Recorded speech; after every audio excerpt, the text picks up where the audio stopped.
వంకాయ ఎండి చేపల కర్రీలోకి ఆనియన్స్ పచ్చిమిర్చి కట్ చేసుకున్న అండ్ టమోటా ఒకటి, ఎండు చేపని చక్కగా ఇలా క్లీన్ చేసుకుని పక్కన అయితే పెట్టుకున్నా. అండ్ ఇటు వచ్చేసి వంకాయలు ఉప్పు నీటిలో అయితే కోసి పెట్టుకున్నాను. స్టార్ట్ చేసేద్దాం సింపుల్ అండ్ ఈజీగా. ఇదిగోండి ఈ విధంగా కుక్కర్ అయితే పెట్టేసుకున్నాను నేను. ఇప్పుడు ఇందులో అయితే ఆయిల్ అయితే పోసేసుకుంటున్నాను.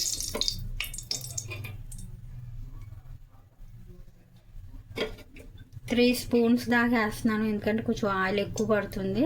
వంకాయ కర్రీలోకి కొంచెం ఆయిల్ ఎక్కువ పోసుకుంటేనే బాగుంటుంది అనమాట, బాగా మగ్గాలి కాబట్టి వంకాయ అన్నది. అండ్ ఎండు చేపను కూడా మనం ఫ్రై చేసుకుంటాం కాబట్టి కొంచెం ఇది మాత్రం ఆయిల్ ఎక్కువ పడుతుంది కర్రీకి. కొంచెం సిమ్లో అయితే పెట్టేసుకుని ఫస్ట్ ఇందులో ఎండు చేపలను ఫ్రై చేసేసుకుందాం. ఇప్పుడు ఎండు చేపలను అయితే వేసేసుకుందాం.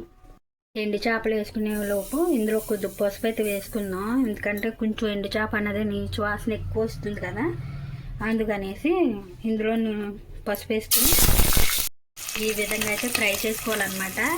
కొంచెం నీచు వాసన అన్నది వస్తుంది ఫ్రై చేసుకునేటప్పుడు, కానీ తప్పదు కదా, టేస్ట్ కూడా అలాగే ఉంటుంది. చక్కగా గోల్డెన్ బ్రౌన్ కలర్ వచ్చే వరకు ఇలా ఫ్రై చేసేసుకోవాలి. ఫ్రై చేసుకుంటేనే మనకి టేస్ట్ అన్నది బాగుంటుంది అన్నమాట. బాగా ఫ్రై అయిపోవాలి, ఇది కొంచెం కూడా లైట్గా కూడా పచ్చి ఉండకూడదు అనమాట. బాగా గోల్డెన్ బ్రౌన్ కలర్ వస్తేనే టేస్ట్ బాగుంటుంది కాబట్టి ఇవి చక్కగా ఫ్రై అయ్యే వరకు వెయిట్ చేద్దాం. ఇదిగోండి ఎండి చేపలు అయితే ఫ్రై చేసేసుకున్నాను కదా, ఇవి అయితే పక్కన అయితే పెట్టేసుకుని ఇప్పుడు ఇందులోనే మనం ఆనియన్స్ పచ్చిమిర్చి అన్నది వేసుకోవాలన్నమాట. ఆనియన్స్ పచ్చిమిర్చి అయితే వేసేసుకున్నాం. మనకి చక్కగా ఎండు చేపలను అలా ఫ్రై చేసేసుకుని పక్కన పెట్టేసుకున్నాక ఇప్పుడు వీటిని అయితే చక్కగా ఫ్రై చేసేసుకుందాం. ఆనియన్స్ వేనే ఫ్రై అయిపోతాయి కాబట్టి మనకు పెద్దగా టైం అయితే పట్టదన్నమాట. విలేజ్ స్టైల్లో సింపుల్ అండ్ ఈజీగా అయిపోతుందండి, టేస్ట్ కూడా చాలా బాగుంటుంది అన్నమాట. ఇప్పుడైతే ఆనియన్స్ ఫ్రై అయిపోవడం ముందు ఆనియన్స్ ఫ్రై అయ్యాక టమాటాలు అన్నవి వేసుకుందాం. ఆనియన్స్ చూసారా చక్కగా గోల్డెన్ బ్రౌన్ కలర్ అయితే వచ్చేసినాయి, చక్కగా ఫ్రై అయిపోయినాయి అనమాట. ఇప్పుడు ఇందులో మనం టమాటా ముక్కలు అన్నవి వేసేసుకుందాం.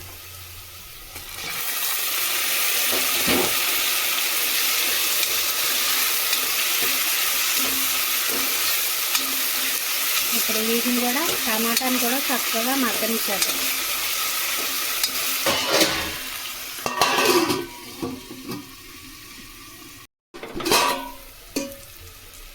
ఇప్పుడైతే కొద్దిగా టమాటాలు కూడా మగ్గిపోయినాయి అన్నమాట. ఇప్పుడు మనం ఇందులోకి వంకాయ ముక్కలు అన్నవి వేసేసుకుందాం.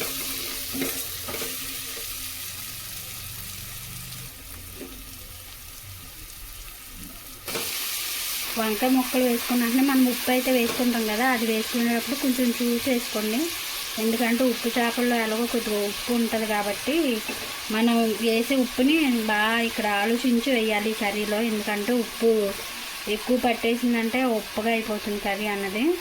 ఇప్పుడు నేనైతే ఇంత అయితే వేస్తున్నాను, మనకి వంకాయ అన్నది కండ్ర ఎక్కకుండా ఉండడానికి అన్నమాట. ఇప్పుడైతే వీటిని కూడా ఒకసారి ఫ్రై చేసేసుకుంటున్నాను.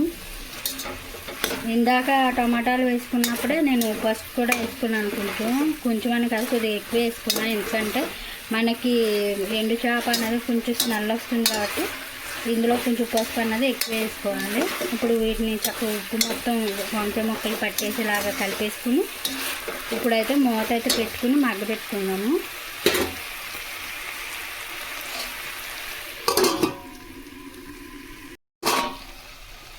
వంకాయ ముక్కలు కొద్దిగా మగ్గాక మనకి అనిపిస్తుంది కదా, కొంచెం మగ్గినట్టు కలర్ చేంజ్ అవుతుంది కదా, అప్పుడు మనం ఎండు చేప ముక్కలను ఇందులో అయితే వేసేసుకోవాలి, ఎందుకంటే వంకాయకి కూడా ఈ ఎండు చేప ఫ్లేవర్ అనేది కూడా పడుతుంది అన్నమాట. అందుకనేసి వంకాయ కూడా బాగా మగ్గింది చూసారా. ఇప్పుడు ఇందులో అయితే ఉప్పు కారం అయితే వేసేసుకున్నాం. మనకి వంకాయ కూడా చాలా బాగా మగ్గిపోయింది. ఇప్పుడు ఇందులోకి ఉప్పు కారం అయితే వేసుకుందాము. ఇప్పుడు ఇందులోకి కారం అయితే వేసేసుకుంటున్నాము.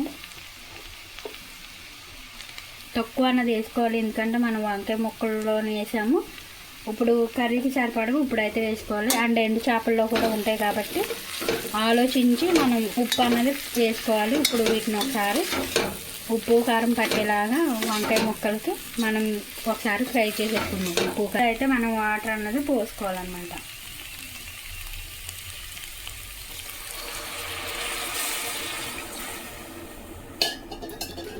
ఇప్పుడు వాటర్ అన్నది పోసేసుకున్నాక మనం ఒకసారి దీన్ని ఇలా కలిపేసుకోవాలి. ఇప్పుడు మనం మూత అన్నది పెట్టేసుకొని కొంచెంసేపు ముక్క మెత్తపడే వరకు ఉడికించుకుందాం. ఇప్పుడు ఒకసారి మూత తీసి చూద్దాము. వాటర్ అన్నది ఎగిరిపోయింది చూసారా, కొంచెం దగ్గరికి అయితే వచ్చేసింది కదా. ఇంకొద్దిగా దగ్గర పడితే కర్రీ అన్నది రెడీ అయిపోతుంది అనమాట. అల్లం వెల్లుల్లి పేస్టు ఇవి మసాలాలు ఏమీ వేయకుండా ఒక్కసారి ఈ విధంగా కూడా ట్రై చేయండి. మీకు నచ్చకపోతే మీరు అల్లం వెల్లుల్లి పేస్టు కరివేపాకు అన్నీ వేసి కూడా చేయొచ్చు. కాకపోతే దీన్ని ఒరిజినల్ టేస్ట్ ఫ్లేవర్ అనేది పోతుంది అనమాట, అవి డామినేట్ చేస్తాయి. కాబట్టి ఇలా ఒకసారి ట్రై చేయండి. విలేజ్ స్టైల్లో చాలా చాలా బాగుంటుంది. హైలో పెట్టేసుకొని తిప్పేసుకున్నాం. దీన్ని అయితే కొంచెం దగ్గరికి ఎగరబెట్టేసుకుందాం.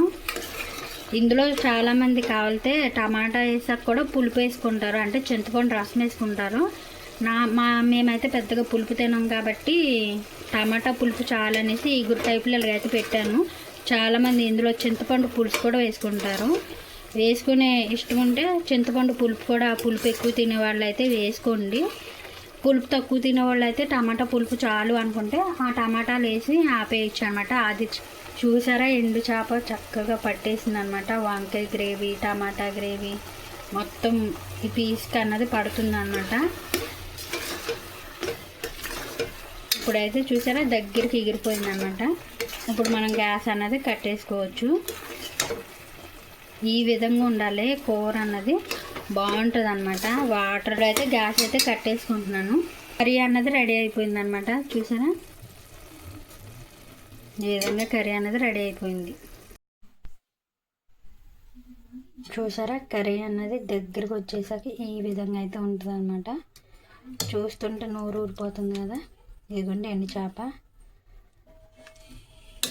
చక్కగా వేడి వేడి అన్నంలో వేడి వేడి కర్రీ వేసుకొని తినండి. టేస్ట్ అయితే సూపర్ ఉంటుంది. ఈ వీడియో నచ్చితే లైక్ చేయండి, షేర్ చేయండి, సబ్స్క్రైబ్ చేయండి. Thank you for watching.